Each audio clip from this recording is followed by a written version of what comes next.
Hi and welcome to Improve Your Voice. My name is Darren mcstay and today I'm going to be reviewing the voice of Eckhart Tolle. I lived in a cottage. I only recently discovered who Eckhart Tolle is, and from what I gather he's been around for quite some time and he's been quite an influential writer and speaker for a number of years now. And it's a name that I've heard of and that I don't know where I've heard from it, but it's one of those names that seems to be in my psyche. I just didn't know how it seeped in there. And it seems like he seems to speak and write in the realms of meditation, self-help and presence and all the things that can really help your psychology about life and help you find inner peace, if you like. And that seems to be what I've garnered from what I've learned in this brief time looking into who he is.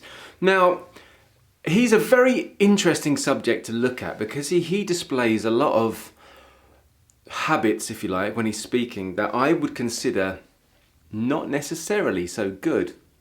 And I thought would be a good example to show people of what I believe you could reduce or not do for yourself in order to be a better speaker and improve your voice and improve your impact. He gets away almost with being such a renowned speaker because of his writing, and people want to listen to his story, so they give him the time. And of course he shares information which is so valuable to people that people are willing to put the time in to listen to him. But here's the thing, look, my first feeling about Eckhart was that he was so boring.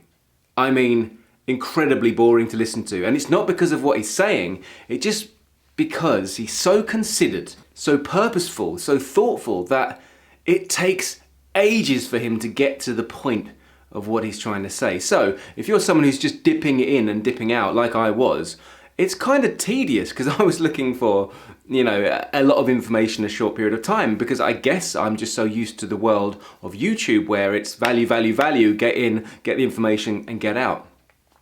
But of course, also according to his philosophy, that's kind of destructive and it does mess with our minds, and us as humans don't really need or aren't that able to take in so much information.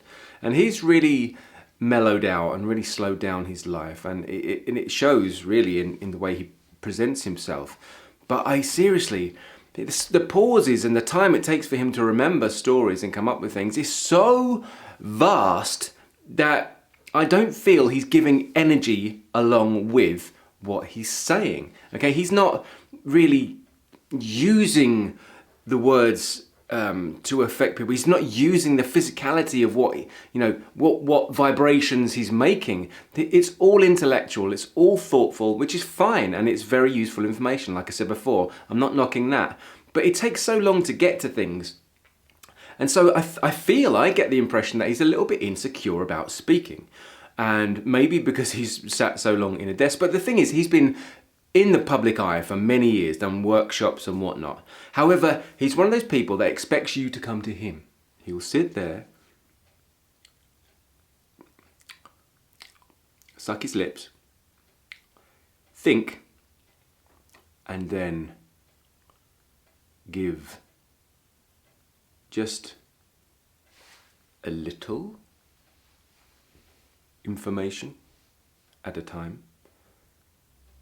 And I find that tedious, because if he knows what he's talking about, so why can't he just share it in a way that's giving and sharing energy as well, and actually giving some positivity? His message is positive. It just takes so long to get to it, and I feel it's somehow disrespectful to an audience in order to not give of yourself, your energy as well as your thoughts, somehow making people draw into you. It's a tactic, but it's also a little bit of a shame. I think he might even reach more people should he, put some, more energy into what he's saying. It's as simple as that. But that is just my opinion. That's just my opinion. It doesn't make him better or worse. I just feel that if you're speaking to people and people maybe aren't interested in what you're saying, you could add a bit more energy, and you can do that just by taking a deeper breath, picking up the pace, and trying to get out of your head and affect the person you're speaking to, as opposed to just being in your head and expecting people to come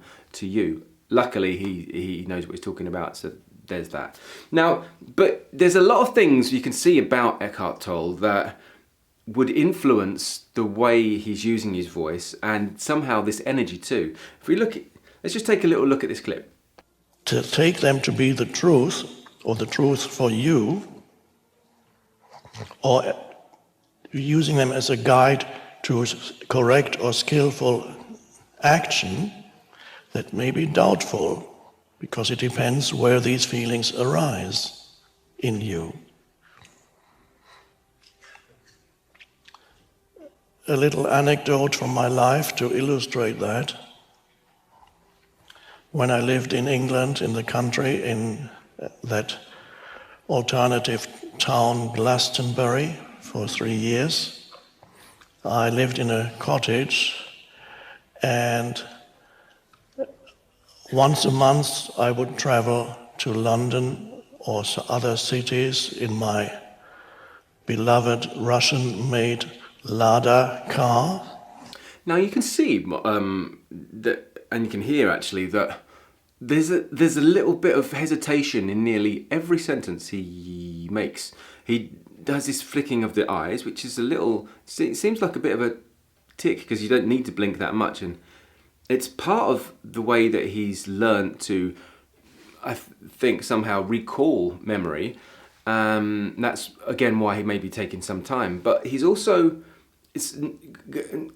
stuttering. Now I do that a bit, and most people do that, and a lot of people who stutter don't realise that everyone kind of does it from time to time. He does it quite a lot, and I think it's because he's recalling and he's not necessarily overly rehearsed for each speech. Maybe he's going in there with what questions am I going to get asked, and I'll answer them, and then he thinks about them and he speaks. But he does a lot of this, and it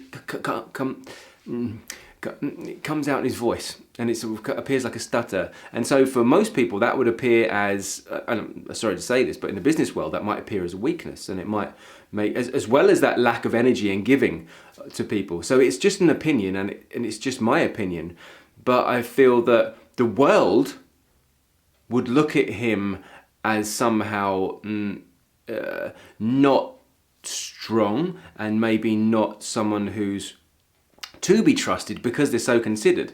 Now, this is a touchy subject because he is such a loved man, and he's such a respected academic. But I'm talking about the voice here specifically, and that these cues and these kind of clues indicate someone who's a bit like they seem like it's someone who's unsure, even though he's very sure. So it's just a style thing, but you want to be careful and recognize that if this is just me, what I'm picking up, but I'm picking this up from having looked at lots of people's voices and how people respond to physicality and to the vocal sounds that we're able to create. And for anyone that's worried out there, just know this: you can have a massive following and be loved even if you have a stutter, and even if you blink and have a tick and take your time and pause like this. However, the majority of the world probably won't see it that way, because the world is moving so fast, which is not necessarily a good thing. It's just an observation, okay?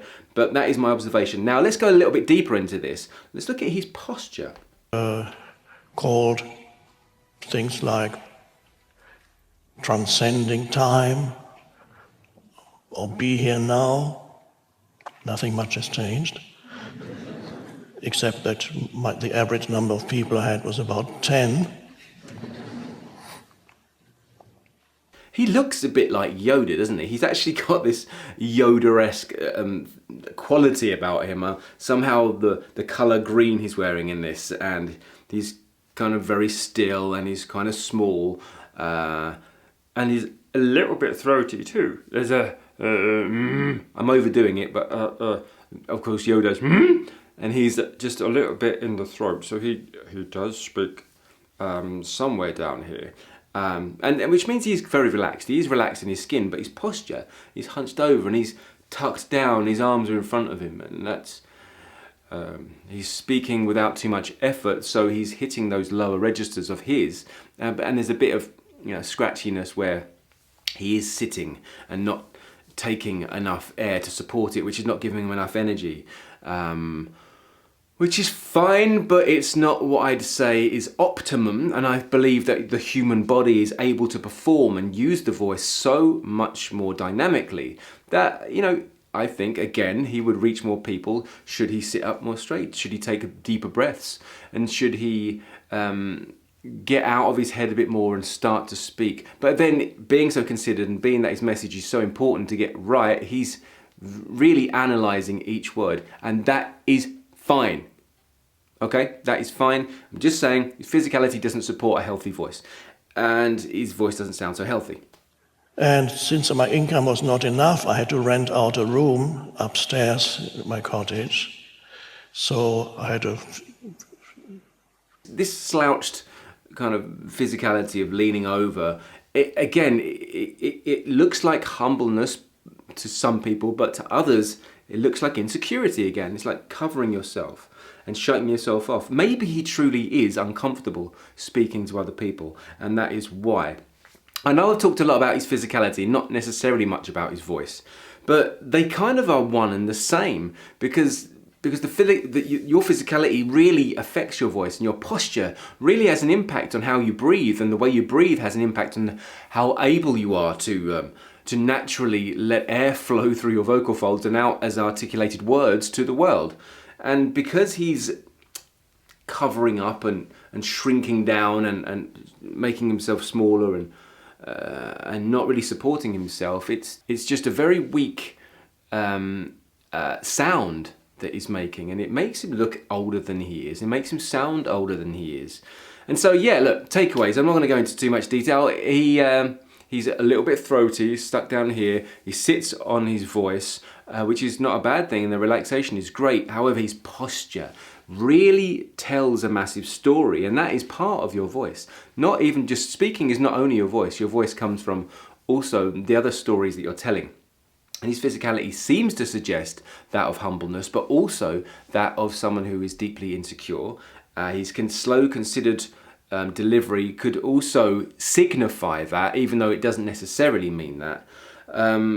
Air support is so important, and if you want to check out how you can find better breath support and exercises you can do on that, I've got the first week of my 8-week course, which is all about the breath and how you can sort of start developing a better breathing system to help support your voice. There's a link to that below if you're interested, but there's also videos on my channel that highlight that too. Here's one, for example. But that's my review of Eckhart Tolle. It's not a complete analysis, but I think it's the important things, and there's so many people on this channel that are down about their voice and maybe have some like stutters or insecurities. And I think sometimes changing your physicality and changing your posture really changes the way you feel about yourself and the way you use your body, your instrument. And then therefore people will respond to you differently, and therefore you'll feel differently, and then you'll act upon that, and it will grow and grow and grow.